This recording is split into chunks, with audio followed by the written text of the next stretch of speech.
So the first or the part one is the courtly elegance dances. So which are the Yak-ak and Tang-ak.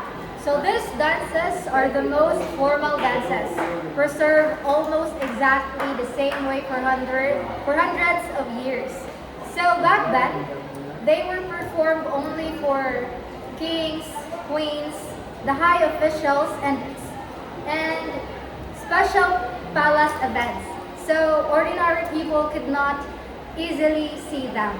So the first one is the Yang-ak. Yang-ak means it translated into native music and dance. So it originated purely in Korea and was not copied or taken from other countries. So its style it is described as restrained and refined. So meaning movements are never rushed and or overly dramatic.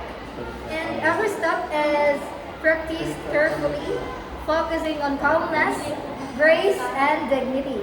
With no meaning, there are no big or wild movements.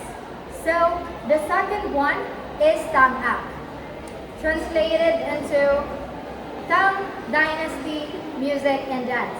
So it was inspired by ancient Chinese, which are ancient Chinese traditions.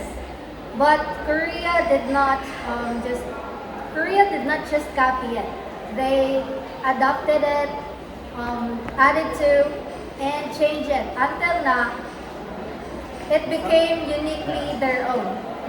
So its style is, unlike the Yang-ak, it is more detailed and grand.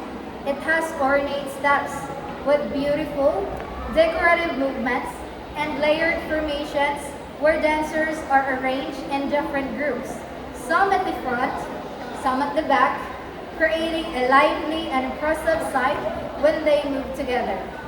So, examples given are the crane dance. The first one is crane dance. So the crane dance is a very important symbol in Korean culture. So it represents the long life and good fortune. Dancers from dancers form gracefully shapes. Wait lang.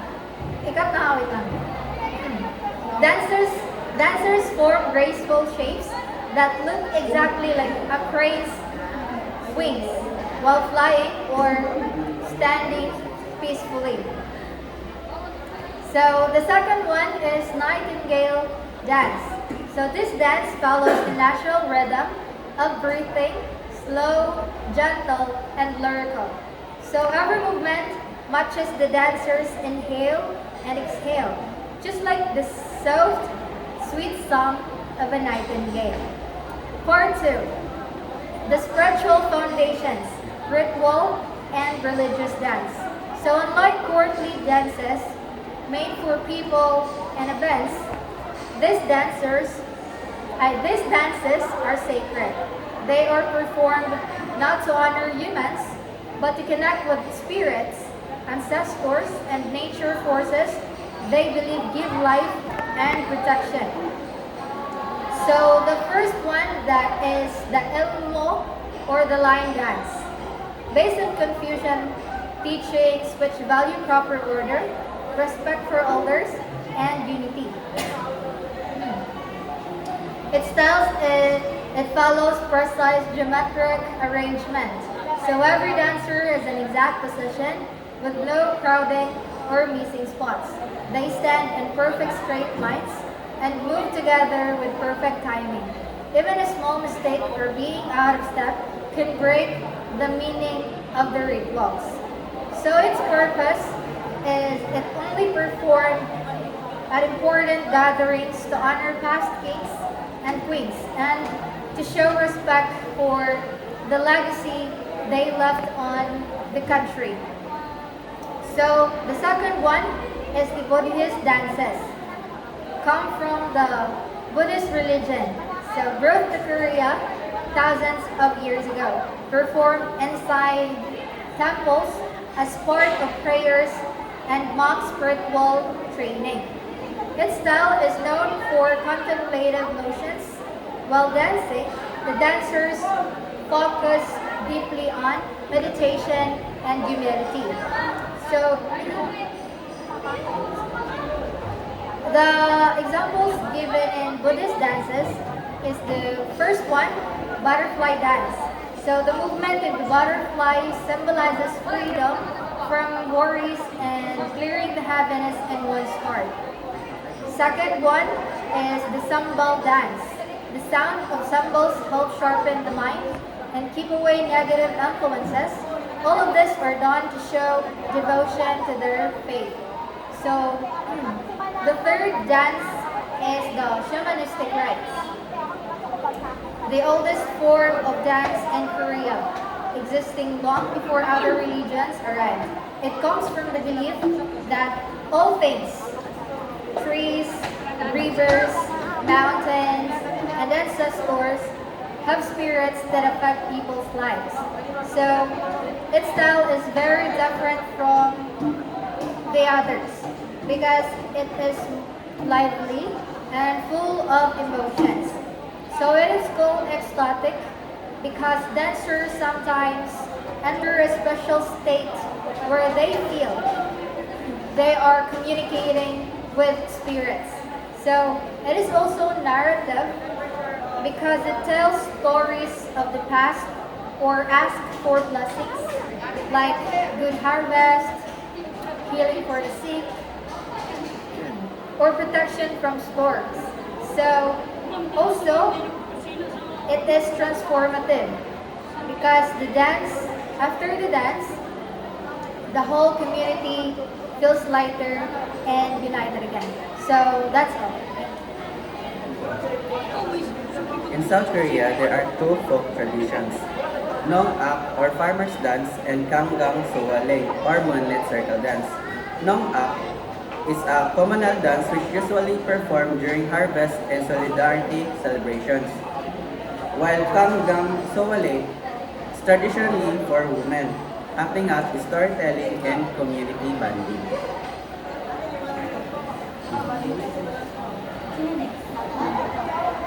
And next is for the satire and social commentary or the talchum or mass dance. Okay, talchum blends dance, theater, and satire. Performers wear expressive masks to caricature novels, monks, and social archetypes, exposing hypocrisy through humor and movement. First is the Bongsan mass dance. Bongsan mass dance is the iconic regional culture recognized as cultural property, mixes ritual, comedy, and moral lessons.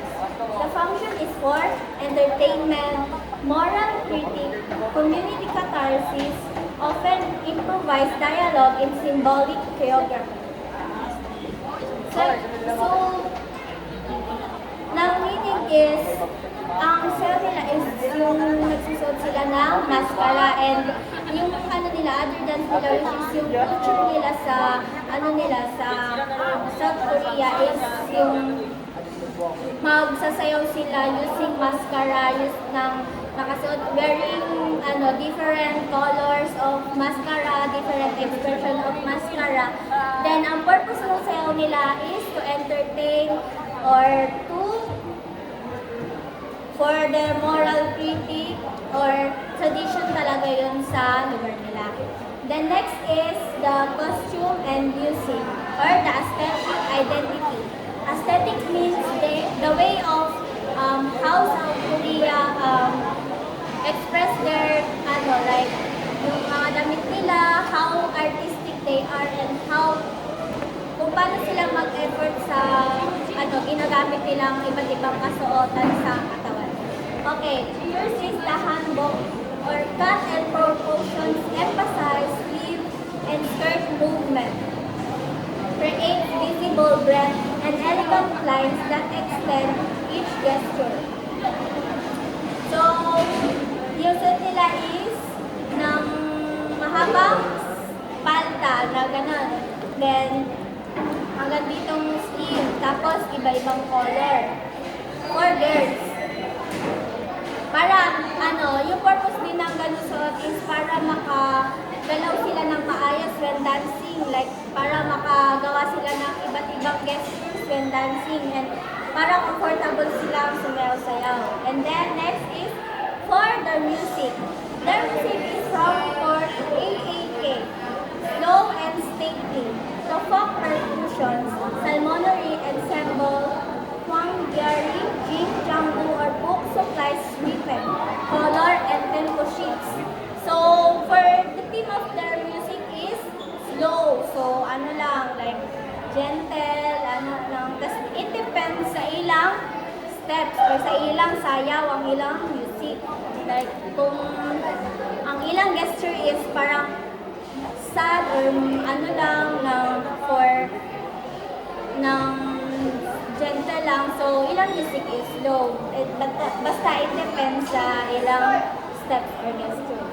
Then, fourth, we find melodic instruments and measured pacing. Folk, driving, percussion, improvisation, dancer music, and turkey. That's all.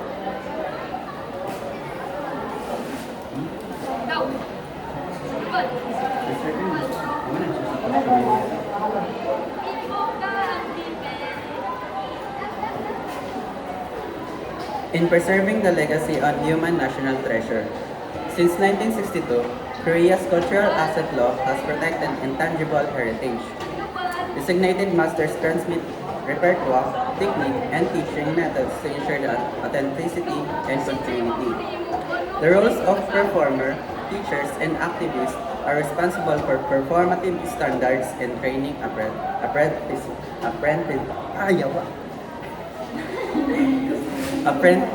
apprentices. The institutions are national centers, local troops, and community festivals sustain living practice and innovation. So I will demonstrate one basic movement of Salpuri. So what is Salpuri? So Salpuri is emphasize breath and intention, begins around and extend arms slowly, feel fabrics and line. So hold tension, then release into a soft, express, practice with slow count, which is inhale 1, 2, hold 1, 2, exhale 1, 2, and finish. So first is centered start. So centered start is like muna siya mong first positions to move. So first, for example, kanang kung magsayaw ka, di ba, imong first hit na movement is mag-straight ka to express or to para ma-relax imong body, para ma-prepare imong body and also your mind. Next is slow expansion. So slow expansion is kanang imong movement, kanang first step. For example, ang first step is first step is like ganana siya. Ang dance sa cultural tradition is kanang mga slow mo ragid siya. So for example, like ana siya. Next is ganan. So dapat yun kanang hold into inhale. Dapat kanang imong yun siyang mag-relax ka, like inhale, hold, and then exhale. So dapat, for example, kung magsayaw ka, so kana ito first step, inhale, 1, 2, exhale, then hold, then go to the next movement or next step. So ano siya, slow expansion. So next is gentle release. So gentle release is muna siya ang hinayon nimo pag-move ang imong sample parang kuan ka sa next step, dapat dili ka magkara-kara. Dapat slow gyapon to go to a next step. So the living tradition. So not static. So traditional dance involved while honoring form and meaning. So ang not static is muna siya ang kanang cultural dance na kanang like kanang dance siya nga ay cultural siya but ang before kanang original gid siya nga steps or movement dili siya tanan kwaon nga step like na gipangduhagan gipangilisan ana siya karon nga generation. And then community. So community is from rituals to festivals, dance, blind society, memory, and identity. So cultural traditions is kuan siya sa mga para like more siyang history or kanang memory siya sa dana nga community. So next is see it live. So attend a local performance or workshop to feel the rhyme and skill of gesture. So see it live is dapat kanang if you want yun nga makatuon dana nga cultural or gusto niyo magsayo sa cultural or sa self-puri, I mean, is dapat ka nang magtanaw gid ka through the original gid nga video. And then, or just the performance. So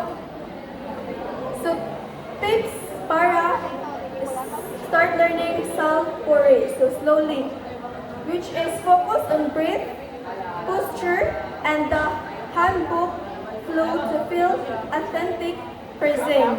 So that is the living tradition of Salpuri.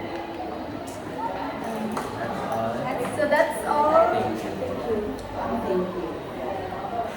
Yung way sa inyo.